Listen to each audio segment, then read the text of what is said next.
Hey guys! 10K!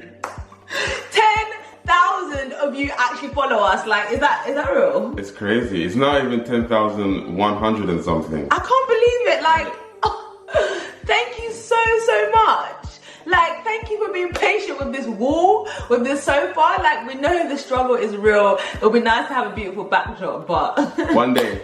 One day, like sometimes because we're just here in front of the camera talking to our, our TV, which is right there. But like realizing that there's 10,000 people that actually watch us. Actual individual people. Yeah. You're not just a number, you're actual individual people, individual lives. And it actually put into perspective to us when we went to the Heather, Lindsay and Cornelia's revival tour. Yeah. And we saw so many subscribers come in and encouraging us. And that just gave us like the kind of hope just to keep going. Yeah, thank you so much. Yeah. Like your love and support and encouragement is just so precious and we're so grateful for it. And yeah, let's get us to 100!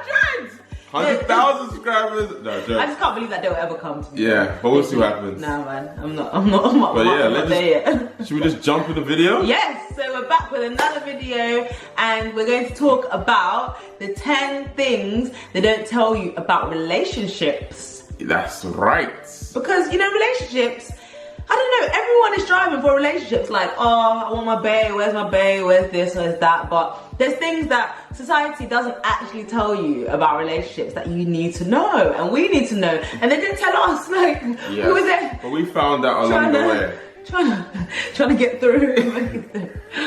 Okay, so Anna's, just disclaimer, Anna's on the next hype because we recorded a video this morning, it didn't work out well, and now we just put on some Afrobeats just to try and get us in the mood for this video. So now Anna's on the next hype because she's Afrobeat up. Snapchat family, you know the situation. You get the struggle in real time. But anyway, let's go through the 10 things that we didn't know before we got into a relationship. So the first thing we never got told about relationship is that it's never 50-50. Who lied? I'm trying to find the source of this statement that, oh, if you give 50 and your partner gives 50, that makes up 100 and you're gonna have a happy relationship. And a balanced life and everything just gonna work together. Because when I first strolled into this relationship, I was like, yeah, God's confirmed it, everything's gonna be all good. But I didn't want to give all of myself because I'm like, I ain't giving you all of me. Like, I'm gonna give you 50 and I'm gonna reserve some because if I get hurt, then I've got my 50 that I can use to refuel me and I can survive, you know what I mean? I'm not gonna put myself out there and just put my 100%. But that didn't work for our relationship. Like, we had the biggest struggles of our lives in those first few months that we started dating, right? So when people actually go into relationships, they actually hold themselves back and they never give their true self. And then, but what happens is that people find out about who they really are later on and the relationship might end.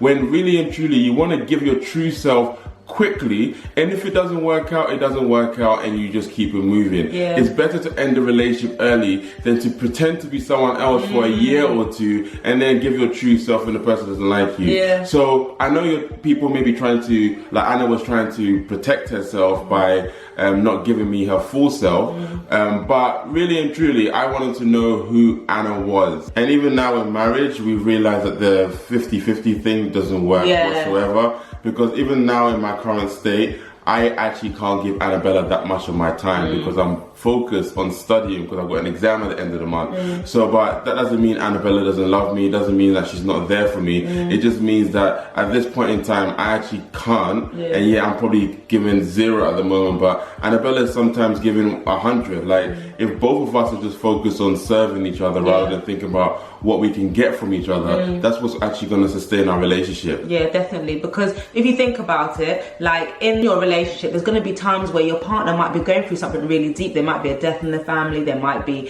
I don't know, like job difficulties, job losses, whatever, and your partner might be in a really difficult place and they can't give you any love in that time. But then if you're only giving 50, then you're going to be in that place where, oh, he's not giving me anything, so how am I meant to cope in this relationship? But if you're always giving 100 and your partner's actually not giving anything, you still got 100%, and then most of the time, like, you're both giving 100% and it's just a fruitful relationship. But when you're holding back and you're waiting for the other person to treat you a certain way before you give anything, like, it just gets really complicated. So we're just of the belief belief that just give your all. Once you've made the decision to choose that person as your partner, get into a relationship, give them your all, give them 100%, and like, yeah, your relationship will flourish. This whole me giving 0 and Anna giving 100 at the moment, we kind of go through seasons of it. So there's going to be certain times when Anna's busy and I have to constantly keep loving. I've got to be a lot more intentional and just support her on the journey. And when you just realize that everything is just kind of seasonal and that you're always going to be there for each other, then it just kind of works out. Yeah. So one thing they never told us about relationships is that it's actually 100. 100. Yeah. You both go in and you're going all in. Yep. So the second thing we never got told was that marriage won't solve all your problems. I don't know why we've got it in our head that like marriage, like, that is the light at the end of the tunnel, and like all the struggles that you're facing, all the character issues that you see in your spouse, when you get married and you walk down the aisle and you get the ring, like bam, they are gone. You're just in this, you know, I don't know, promised land. When really, like, if anything, the struggles and the character flaws, they're magnified. Because now you're living in the same household and you're dealing with those struggles day in, day out. So literally, do what you can do in your relationship to solve those problems. Because Gabe used to tell me all the time, like, no, marriage is not the answer.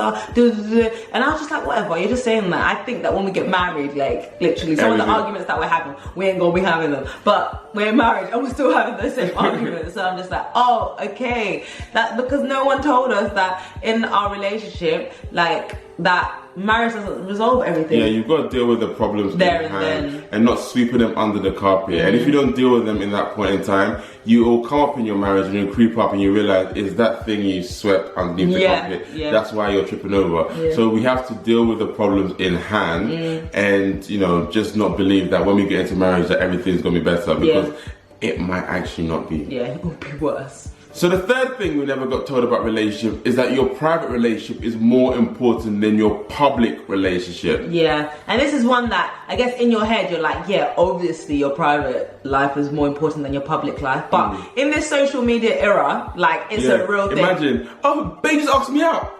I remember, like, do you remember when I was going debuting you on my Insta? Remember that day? Not really. I was ready. I was like, yep, we're going to my friend's wedding. Yep, we're matching. And I was like, today is the day. And I even like got my hashtag ready, and it was just like, he is that guy. There was nothing else that was said on the picture except for hashtag he is that guy. You need to go to my Instagram and go right after that first picture. And literally, you could easily get caught up in thinking like, okay, this is, you know, the feedback that we get from social media, that is our relationship, when really, like, you need to be living certain things out behind closed doors before you're just there making it appear that your relationship is all perfect to the outside world. Seriously, because it's not sustainable if your public image is better than what happens behind closed doors. And that's one of the reasons I was actually kind of scared to jump on YouTube, because YouTube is this place where you're kind of putting yourself out there. And the one thing I said to Anna, if we jump on YouTube and we start pretending in front of the camera and pretending like our relationship is so much more better than it really is, then I don't want anything to do with it. Because really and truly, I can't live up to the image that we portray, if that makes sense. But what we do, we just make sure, and we're really intentional, that what we do behind closed door is a lot more fun than what we do in public. So it's like whatever we do on the outside is actually an overflow of what happens within the household, because we genuinely love each other, we genuinely have fun together, and we're just good friends, and it's just an overflow that everyone else gets to see, rather than putting up the picture, writing all these comments about how great she is and how she cooks for me every day and all that kind of stuff, when it might not actually be the case. What's the point? Yeah, that's very true. And literally, you don't want to go somewhere that your character can't sustain you. And your character is built in the day in, day out things that you're doing. So for us, in the mundane things, like what happens here on YouTube is like a glimpse of our life. And we need to make sure that our relationship is so much fun in the 23 other hours that you guys don't see us in the day. So for us, like, that's something that we were never told when we were getting into our relationship, but it's something that we've decided that we have to just live by, because it just becomes so hard and so difficult to live up to that standard, right? Yeah, definitely. But when we just know that we're imperfect people and we can just let everyone know, like, hey, we're imperfect, it's cool, and then we can be more comfortable when we to be ourselves, especially when we see some of you guys in actually public. We're not trying to live up to any kind of status or anything like that. We're just normal people. Just have a good relationship, having fun, and just sharing our journey. So the fourth thing that I don't tell you about relationship is that you're not the only person going through struggles. Oh my gosh, I really think that one's a lie from the enemy, you know. I think he created that one so that you could actually just stay in your situation by yourself in your, you know, and feel very isolated and lonely because you think you're the only ones that have gone through that situation. But I really don't believe that there's any new situation that has not been seen by someone else, like that has not experienced. But like, what's that scripture? There's nothing new under the sun. There's actually nothing new. It's just a case of like finding the right people to be able to talk to about it, or just understanding that, you know, you're not alone. Because in our first few months of dating, the struggle was so real. I was like, yes, so May, I was like, what is going on? Why is it so hard? Why are we bickering Why all are the we time? arguing? Like, God confirm this. Like, why is it so hard? And it's actually okay to have your disagreements because you're getting to know each other. You're discovering things that, oh my God, like when I was getting to know you, I didn't know this happened. Now I need to get over this hump and all this kind of stuff. It's just the adjustment into the relationship. And it's just, you're actually not fighting each other. We were just fighting for the future. So we just kind of stuck it out and just realized that everyone goes through a bit of turbulence when they're in a relationship, and you just got to stick it out and just grind, because we've always said this, like, you're two different people come from two different households. Like, if you don't want to have arguments or disagreements, then just stay single. Like, at the end of the day, when you're coming with someone who's brought up in a completely different environment to yours, and generations of doing things a certain way, and then you're now coming together, like, there's going to be some difficulty, but that doesn't mean that you're not meant to be together. And I think if I knew that right at the beginning, I wouldn't have been having like heart palpitations, like, oh my gosh, we just had an argument, we're going to stay together, oh my gosh, I'm really scared, like, oh yeah, I know God confirmed it, but still, like, literally, I'll be more content. Like, now when we argue, I'm just like, what? What are you She tried to argue with me the other day actually, and like she looked at me all serious, like, you know, like her stern face, and she's like, and then she started laughing. You just can't even hold the arguments for that long because I've got nothing to stand on. Because where am I going? Back in the day, I could be like, listen, I'm out. Where am I going now? Ain't going nowhere. To the toilet. To I know. And then he'll open it from the outside. outside. So basically, I think one thing that we didn't know when we first got together is that you're not the only one going through that problem. Like, as you talk to people, you realise that, everyone's struggling out here, you know. Everyone's battling. Just gotta be transparent, you know, from time to time. Right, so the fifth thing they didn't tell us about relationship is that this whole lovey-dovey feeling may wear off, and it's actually okay. What, has yours worn off? Huh? Has yours worn off? Nah, not really. No, but like there's a sense of no. There's a sense of hasn't it? Oh, shut up. There's a sense of mine's gone too, mate. It wasn't until, what's the book that we read? The Marriage Book by Nick and Sila. Gumball. No? No. Something. It's called The Marriage Book. We'll link it below. But basically, we did that on our marital prep, and they were like, the average lifespan of the tingly feeling of love lasts between 1 to 2 years. Yeah, so depending on your relationship, if you're lucky. You lost us real quick. Yeah, I was gone, bro. I was like, what happened? But that feeling goes away, and it doesn't mean that, we've fallen out of love with each other. I really do believe that you enter a deeper type of love. It's like, you know, like when you feel like the mask has been like revealed and you get to see the person for their true self.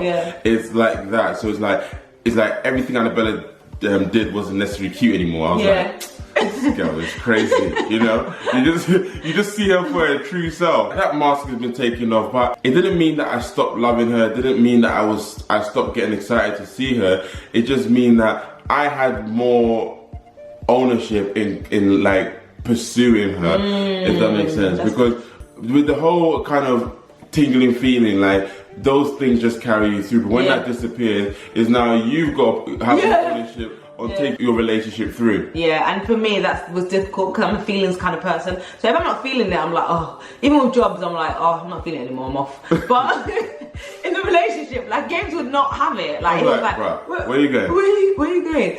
Don't be led by your emotions, blah, blah, blah. He's so strict, but it's true. Like, we can't just think that we're out of things because it doesn't feel right anymore. It doesn't feel a certain way. Like, sometimes we've got to take it past our feelings driving us to actually having the spirit lead us. And for us, we made the choice to actually continue loving each other. Yeah. And even now in marriage, like, we get the feeling sometimes, like, he was excited to come home today, but then... Not really. Yes, you were. Not really. Don't lie. No, don't lie. Oh my because at the end of the day, I called Annabella and I was like, hey, babe, on my way home. And she'd had a long day and she was a bit frustrated. And she was like, and hanged up. I was like, wow. I called her back. I was like, is this the household I am excited to come back to? Okay, thank you. Were you not excited when you came to the door, though? Yeah, were you not excited when you did? You proper smiled. I said, hey, babe. I said, hey, babe. You're proper excited. Bro, you know when this one is tired, life is over. There's the one. It's darkness. Sorry, little domestic in between recording. But back to where we were, that the tingling feeling will go, but that doesn't mean that your relationship is not going to continue. Doesn't mean that you're meant to break up now. It means that you now have to make the active choice to choose to love each other. Yes. And that's when, the real relationship actually really kicks in. You jump into the next gear, and then you accelerate, and then you might crash. But then you get back up and you keep going. Yeah, definitely. We're just Anna and Gabes, just, doing our thing. We like each other. It's Gabes and Anna. Sorry, boss. Okay, I'll submit to you. Continue.